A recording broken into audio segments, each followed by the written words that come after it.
যারা হয়তো মনে করতেছেন যে আওয়ামী লীগ ক্ষমতা থেকে চলে গেছে, আওয়ামী লীগ একেবারেই শেষ, এই চিন্তা ভাবনা যাদের মাথায় আছে আমি বলবো যে তারা একেবারে বোকার স্বর্গে কিন্তু বাস করছে। যদি আপনি একটু ব্রেন খাটিয়ে চিন্তা করেন যে বাংলাদেশের শুরু থেকে, আমি এর আগেও এইটারই একটা ভিডিও বানিয়েছিলাম যে বাংলাদেশের শুরু থেকে এমন একটা রেকর্ড আমাকে দেখাতে পারবেন যে একটি রাজনৈতিক দল পরপর 2 টার্মে ক্ষমতায় আছে? একটাও নাই। এদেশের মানুষ 5 বছরের বেশি কোনো দলকে ক্ষমতায় রাখে না। তো আওয়ামী লীগ একটা সময় ক্ষমতায় আসবে, সেটা হতে পারে 5 বছর, 7 বছর অথবা 8 বছর পরে। তো আওয়ামী লীগ যখন ক্ষমতায় আসবে তখন দেশে যা যা ঘটবে সেই বিষয়ে আমি একটু থিওরি দেব আপনাদেরকে।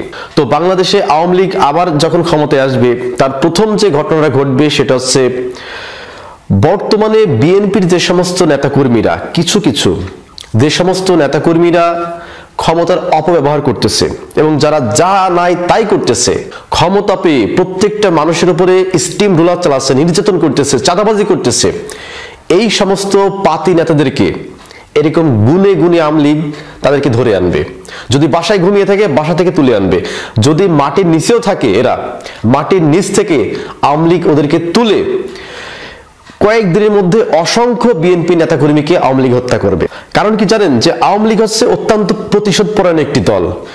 আমি একেবারে সত্য কথাই বলি যে আপনি যদি আপনার এলাকার দিকে যদি আপনি একটু তাকান, যে আপনার এলাকায় 100টা মানুষের মধ্যে দেখবেন যেই মানুষটা সবচাইতে বেশি বদমাইশ, যেই মানুষটা সবচাইতে বেশি মস্তান, যেই মানুষটা সবচাইতে দাঙ্গা করতে পারে, যেই মানুষটা মারামারি করতে পারে, যেই মানুষটা একটু রংচটা রুক্ষ টাইপের, সে আওয়ামী লীগ করে। তো এইরকম এলাকার সবচেয়ে টপ মস্তানগুলা আওয়ামী লীগ করে।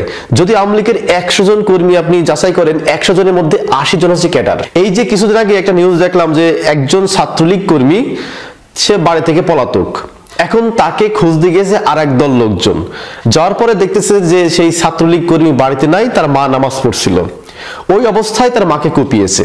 নিঃসন্দেহে এটি একটি জুলুম এবং এই জুলুম কিন্তু বেশি দিন চলে না। তো এইরকম জুলুম, অত্যাচার, নির্যাতন যারা করতেছে তাদের একটাবার ভাবা উচিত যে ক্ষমতা চিরস্থায়ী না। আওয়ামী লীগও কিন্তু মনে করেছিল যে 2041 সাল পর্যন্ত আমরা ক্ষমতায় থাকব। আওয়ামী লীগের করুণ পরিণতি আপনি দেখেছেন, আমি দেখেছি, সবাই কিন্তু দেখেছে। তো সুতরাং এই আওয়ামী লীগ যেই পথে হেঁটেছিল ওই পথে যদি আবার নতুন কোনো দল যায়, সেই দলের অবস্থা কিন্তু আওয়ামী লীগের থেকে দ্বিগুণ কঠিন অবস্থা হবে। আমি প্রথমেই কিন্তু বললাম সবচাইতে টপ টেরর, সবচাইতে যিনি মস্তান এলাকার মধ্যে, সেই লোকটা কিন্তু আওয়ামী লীগ করে। আর আওয়ামী লীগ অধিকাংশই কিন্তু প্রতিশোধ পরায়ণ। তো আপনি তার গায়ে যদি একটা কোপ দেন, সে পরবর্তীতে যদি সুযোগ পায় আপনাকে 2টা কোপ দিবে। আপনি যদি একবার তার বাড়ি পোড়ান, সে আপনার বাড়ি সহ আপনার ব্যবসা প্রতিষ্ঠান কিন্তু পুড়িয়ে দেবে যদি তার সেই সুযোগটা আসে। তো সুতরাং এই ঘটনাটা কিন্তু ঘটবে যেদিন আওয়ামী লীগ ক্ষমতায় আসবে। এরপরে আওয়ামী লীগ ক্ষমতায় আসলে 2 নম্বর যে ঘটনাটা বাংলাদেশে ঘটবে সেটা হচ্ছে সমন্বয়কদেরকে ধরে ফাঁসি দিবে। কিভাবে জানেন?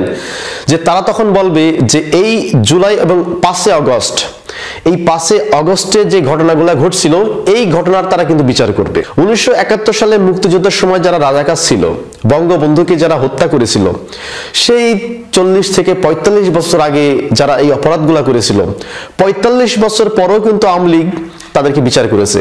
তো সুতরাং 5 তারিখে আওয়ামী লীগের যে সমস্ত নেতাকর্মীদেরকে হত্যা করা হয়েছে, যে সমস্ত পুলিশদেরকে হত্যা করা হয়েছে, এগুলা কিন্তু আওয়ামী লীগের কাছে রেকর্ডেড। তো সুতরাং তারা যখন ক্ষমতায় আসবে তারা কিন্তু এই ইস্যুটা বারবার তুলবে এবং এই ইস্যুটার মাস্টারমাইন্ড কারা ছিল মাস্টারমাইন্ড, এবং সেই সূত্র ধরে এগিয়ে যারা সমন্বয়ক, এই সমন্বয়কদেরকে তারা কিন্তু ফাঁসির মঞ্চ পর্যন্ত নিয়ে চলে যাবে।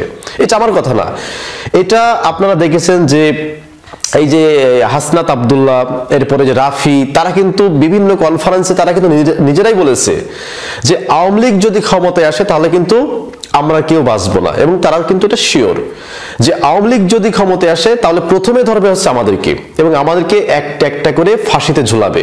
এই কাজটা কিন্তু আওয়ামী লীগ করতে পারে যদি পরবর্তী সময়ে তারা কখনো ক্ষমতায় আসে।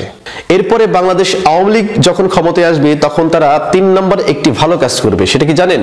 তারা আমেরিকার সাথে গুড সম্পর্ক করবে। এবার বিশ্বাস করেন, এবার তারা আমেরিকার সাথে যে সম্পর্ক করবে এই সম্পর্ক তারা আর কখনো ছিন্ন করবে না, কারণ তারা খুব ভালো করেই বুঝে গেছে, জেনে গেছে যে আমেরিকাকে টেক্কা দিয়ে শুধুমাত্র ভারতের পক্ষে রাজনীতি করে কিংবা ভারতকে ধরে দেশে টিকে থাকা সম্ভব না। আন্তর্জাতিক সমর্থন আমরা হারিয়ে ফেলবো। তো আন্তর্জাতিক সমর্থন ধরে রাখতে হলে কি করতে হবে? পশ্চিমা বিশ্বের সাথে আমাদের ভালো সম্পর্ক স্থাপন করতে হবে। যেই ভুলটা করেছিল শেখ হাসিনা, তিনি বারবার কিন্তু নিষেধাজ্ঞা করেছিল আমেরিকার বিপক্ষে। কে হচ্ছে 18 ঘন্টা পাড়ি দিয়ে ওই আমেরিকায় আমাদের না গেলে কিছুই হবে না। এরপরে পিটার হাসকে রাজহাঁস বলে তাকে যা নাই তাই ইচ্ছা করলেন। 2018 সালে আমেরিকা রাষ্ট্রদূতের গাড়িতে হামলা করলেন। আমেরিকা কি অতই হচ্ছে বোকা মনে করেছেন? খেলনা আমেরিকা। 5 বছর আগে আমেরিকা যে প্ল্যান করে ফেলেছিল যে এই আওয়ামী লীগ গভর্নমেন্টকে ফেলে দিবে যে কোনো কায়দায়, তারা কিন্তু ফেলে দিয়েছে।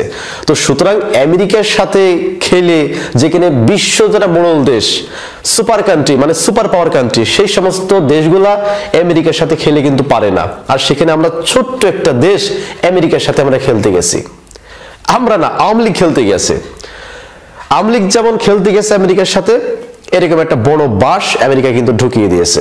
তো সুতরাং এই বাসের যে কষ্ট আওয়ামী লীগ কিন্তু বুঝতে পেরেছে। সুতরাং পরবর্তী সময়ে দেখবেন যে আওয়ামী লীগ যখন ক্ষমতায় আসবে, সবচাইতে ভালো সম্পর্ক হবে আমেরিকার সাথে, এবং তারা আমেরিকার সমর্থন নিয়ে তারা দেখবেন যে ক্ষমতায় আসার চেষ্টা করবে।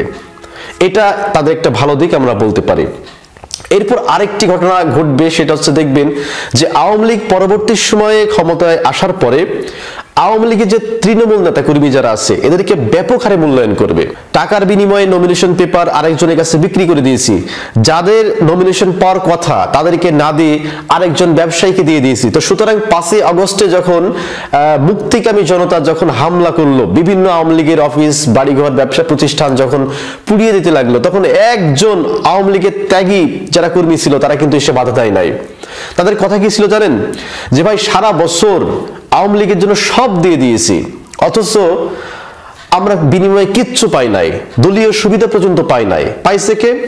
ওই মেয়রের আত্মীয় স্বজন, এমপির আত্মীয় স্বজন, ওই আওয়ামী লীগের সেক্রেটারি তার আত্মীয় স্বজন, সভাপতি তার আত্মীয় স্বজন। অথচ আমরা তৃণমূল কর্মী, আমরা জয় বাংলা স্লোগান দিয়ে এখানে হচ্ছে আওয়ামী লীগের ঘাঁটি স্থাপন করেছি, অথচ আমাদের কোনো মূল্যায়ন করেনি। এই দুঃখে কষ্টে অনেক আওয়ামী লীগ কিন্তু এই আওয়ামী লীগের প্রতি যে একটা শক্তি ছিল, জোর ছিল, এটা তারা হারিয়ে ফেলেছিল। তো আওয়ামী লীগ এটা এখন খুব ভালো করে বুঝতে পেরেছে যে তৃণমূল নেতা কর্মীদেরকে মূল্যায়ন না করার ফলে আজকে আমাদের এই করুণ দশা। তো সুতরাং তারা এরপরে যদি কখনো ক্ষমতায় আসতে পারে, তারা দেখবেন সবচাইতে বেশি মূল্যায়ন করবে আওয়ামী লীগের যারা তৃণমূল পর্যায়ে যারা নেতাকর্মী আছে, এদেরকে সবচাইতে বেশি মূল্যায়ন করবে। তো প্রিয় দর্শক, বাংলাদেশ আওয়ামী লীগ আবার কখনো ক্ষমতায় আসলে পরে দেশে যা যা ঘটবে এই বিষয়ে যদি আপনার কোনো মন্তব্য থাকে, তাহলে অবশ্যই কমেন্ট করে জানাবেন। সকলে ভালো থাকবেন, ধন্যবাদ সবাইকে।